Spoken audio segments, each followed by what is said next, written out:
Well, I'm proud to be a Charlottean first and foremost, because Charlotte has just changed way beyond anyone's imagination. And I vividly remember when I came to Charlotte in 1982, I would state that there was one good restaurant in Charlotte where I would take my foreign visitors. Now, I mean, you have such an abundance that visitors can stay here forever and not be able to find everything. There's more countries and cultures represented in this region than I can even imagine. Charlotte has developed into a great international hub, while it has remained its very special southern flavor. Hi, my name is Anna. I'm from Germany. My major is special education. And the reason I came to UNCC was mainly, first of all, I wanted to go to the US because I wanted to improve my English. But as well, UNCC is a really huge campus. I think more than 25,000 students, so that's really huge. And my university back home, we only have about 5,000. And I kind of wanted to have something bigger. And yes, as well, I checked UNCC online, and I really like the campus. Like, it looks really, really nice. My name is Keenan Rynell Reed. My major, I'm triple major in Japanese, computer science, and mathematics. What keeps me in Charlotte mostly would probably be the community and the students and the Charlotteans. My name is Natalie. I'm from Germany.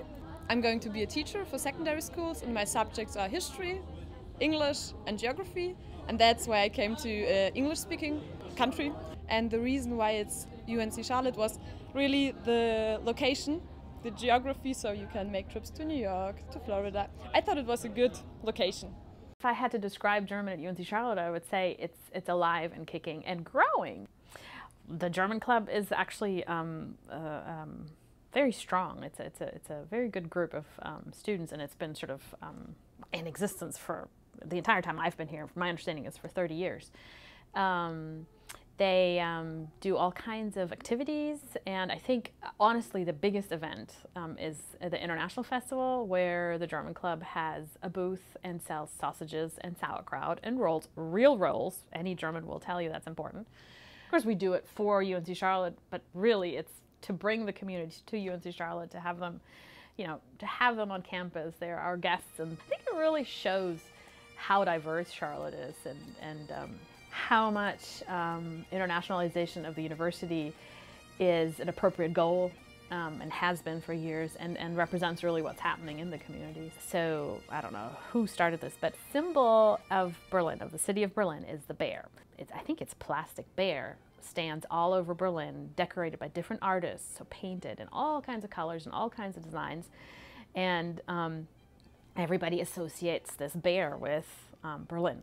And so Kurt Waldhausen has been in negotiations, I think, for quite a long time with the city of Berlin and with the artists, and they brought a bear, so that's the buddy to those bears, a buddy bear here to indicate our connection to Berlin, to Mecklenburg-Vorpommern, which is the region from which, you know, we draw our name, Mecklenburg County, and Queen Charlotte is from there. So that's the connection. You know, what is unknown is that Charlotte of Mecklenburg-Strelitz, which was a German princess, she married King George III of England, and she moved to England, and I think she became quite a popular queen.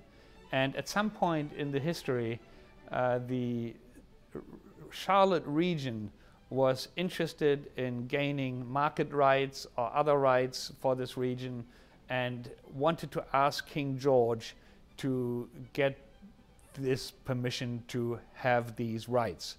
And they thought it might be a very good idea and help their effort if they would call this town Charlotte, and if they would call the immediate surroundings Mecklenburg in honor of his wife. You know, a lot of people ask, well, if you have a degree in German, what do you do with that? You know, and so my response to that is very often, well, if you're in Charlotte, it's a very smart degree to have, specifically because of our community, because of these German companies. They love people who, you know, have German language skills, but also cultural skills. You know, I would be amiss not to mention the German Language and Culture Foundation, not because I founded it, but because it has raised close to $1 million. We have been able to send over 400 students to Germany.